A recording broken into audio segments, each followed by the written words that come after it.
Welcome to the lecture. I'm Cynthia McAllister. The focus of this lecture is the lesson. This lecture will be presented by Sabina McNamara.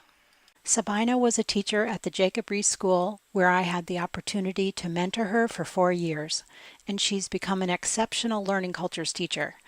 Sabina will provide a brief introduction. So, here she is, ladies and gentlemen, Sabina McNamara. So one of the formats in the learning cultures model is the lesson format. Now this happens at the beginning of each work block, and the lesson format is about 10 to 15 minutes in which you are standing up in front of the classroom and you're presenting material. You're presenting material based on what you're noticing that's happening in the classroom. So you're presenting material based on, your small group work, your conferences, any interactions or the shares, any interactions you're having with students. So you're up in front of the group and you're presenting something that you've noticed the students are doing and that they all need to be working on, or a particular strength of a student that you want the other students to be doing.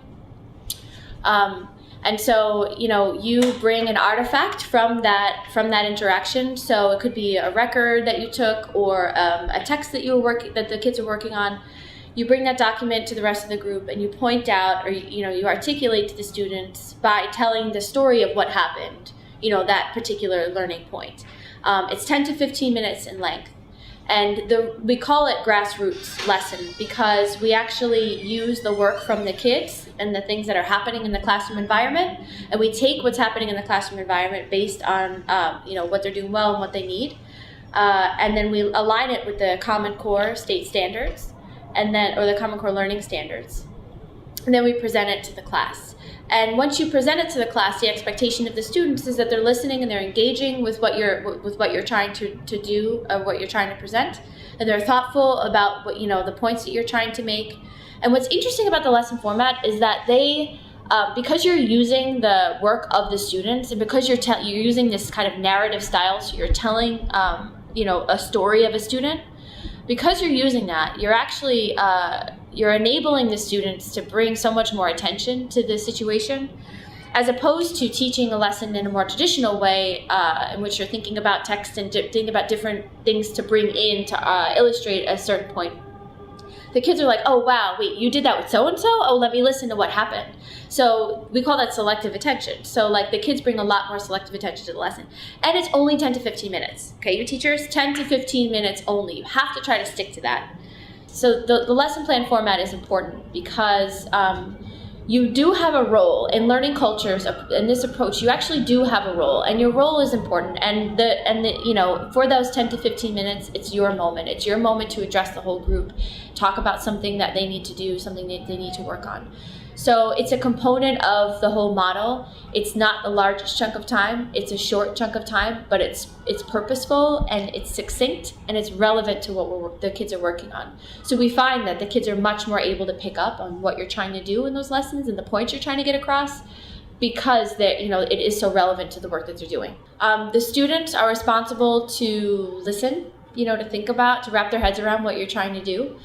Maybe if you need them to get up and help you illustrate a point, then that's their job. And then their job is to kind of take away, at the end of the lesson, they need to be thoughtful about what, the purpose of that lesson was, or what the point is.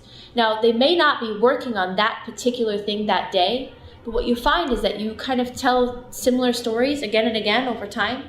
So the kids begin to then develop this understanding of, becomes like a laundry list or a longer list of things that they can do, even if it's not particularly relevant to the specific thing they're working on that day, because it has more of an opportunity to stick in their brains, because it has more of an opportunity for them to remember it.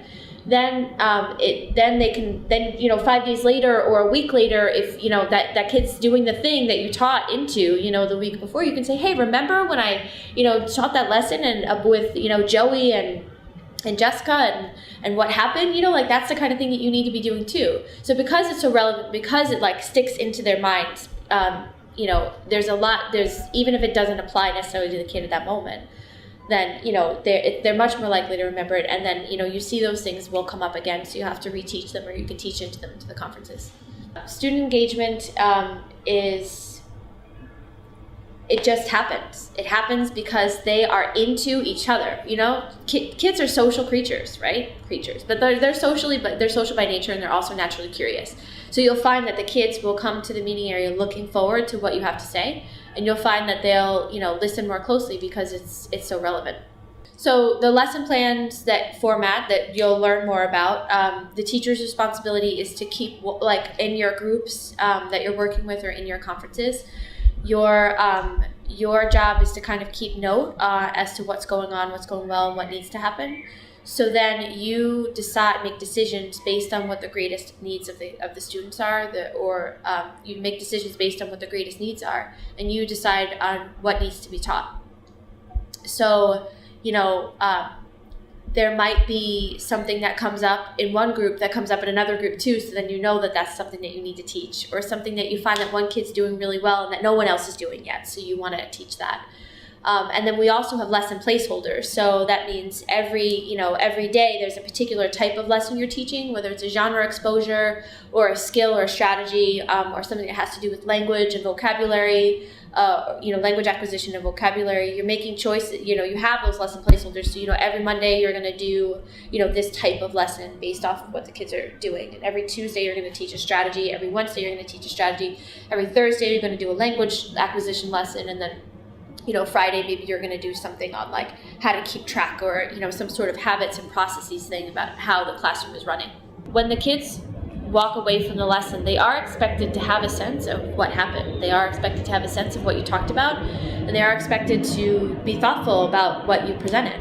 So, you find that because they are relevant to the work that's happening in the classroom, the kids are bringing those things up. You're bringing them up time and time again. So, when you're sitting in a conference with a student and you see that they're doing that thing that you taught into, you can say, hey, well, I taught that, right? But then we also have something like the standards checklist. So the Common Core standards for reading and writing, we keep track of what standards we're teaching into based on our lessons. So we can kind of gauge what the kids are getting, what type of information the kids are getting, what we're teaching into a lot, what we're not teaching into enough. So that's what's actually a really cool thing about grassroots lessons. You can actually make sure that you get at all the standards you need to, as opposed to following a curriculum plan where maybe you won't get to everything by June. The way that we teach lessons in this way, you can be in control of making sure that all the kids are getting what they need through those lessons, through keeping track, through mini lesson records, which you can keep however you want, and then the standards checklist, which is kind of like your guide. The standards are used sort of as a compass in your lesson planning.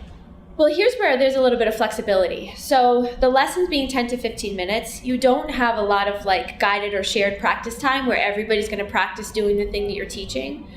But you do have, so there's not a ton of time for that to happen. But you can use something like turn and talk, where the kids are talking about the concept, or, you can ask the kids a question. That there's a little bit of flexibility on how you want to get the kids involved. Some teachers use popsicle sticks and we'll call kids out to see what they're thinking about the lesson or what they're going to take away. That's cool too. This idea of a takeaway, instead of what are you going to go, all right, so now turn and talk to somebody, what are you going to go do right now? We say, okay, what are you going to take away from this lesson? What is this lesson making you think about? What do you know now about reading? So it's just a little bit different. As you explore this webpage, you'll see different forms to help you keep track of your lessons that you're teaching, and it will help you get a sense of what you're teaching into a lot and what you need to teach into more often. So then you could plan your weeks based on either what other things you feel like you need to be teaching into, and not necessarily that you just decide to teach into those things, but what you do. Another teacher said this, and I thought it was smart. For example, if the kids aren't talking about theme enough, and that that's a standard that they need to be talking about. When you're working with kids, you can kind of look for kids that are talking about theme or almost getting there, and then you could use that to teach it too. So, if you're new at this, or if you're someone who's been trying this out, or if you're someone that doesn't know anything about this, here's how a learning cultures lesson gets set up. All right. So you're in the room, you're working with students, right? I'm kind of talking about the day before first, right? So you're in the room, you're working with students. You're in a small group. You're having a table share, which is another format, or you're in a unison reading group, which is another format, or you're in a learning conference, which is another format. So you're with, these different kids in these different situations, and there's a lot of things happening. The kids are bringing a lot of different material to the table. The kids are talking about what's going well, how they're growing, and what they need to work on. And you're taking a lot of notes. So at the end of the day, you look through all of those notes that you took, and you try to look at them and say, what is the most powerful thing? What is the most powerful thing that happened to me today, in my conversations? That's kind of a good way to figure out what to teach. And then you just kind of pick that out. You think about how you can say it to the class in a thoughtful way that would make sense to everybody else. And then the next day, you bring in the standards, you show them the language of it so they're familiar with the language of that particular standard if it applies. And then you tell them the story. And when you're doing that, they're all around you. Either they're in a meeting area in the lower school, or if they're in tables, you're using a document camera if you have one to show the physical evidence of the conversation, either the text or, the record or the standard. Even if you don't have one, you're sitting in front of them and you're conveying this compelling narrative, because when you're in small groups in using the learning cultures approach, these compelling stories do come out. These amazing things that kids are doing come out.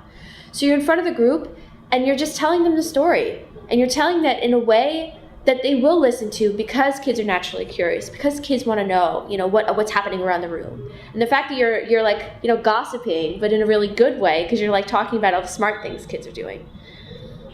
And so for 10 or 15 minutes, you get up there and you tell the story. And if it happens to a couple of kids, and you kind of, illustrate that through a couple of students, say Johnny, Jessica, and Joe, like they did this really cool work.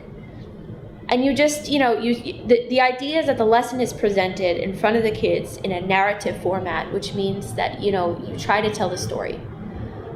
Because that's really what this curriculum is all about, developing narratives of the kids and developing this longer story about the student and developing this identity for the student of who the student is, what kind of things they care about, what do they need to work on.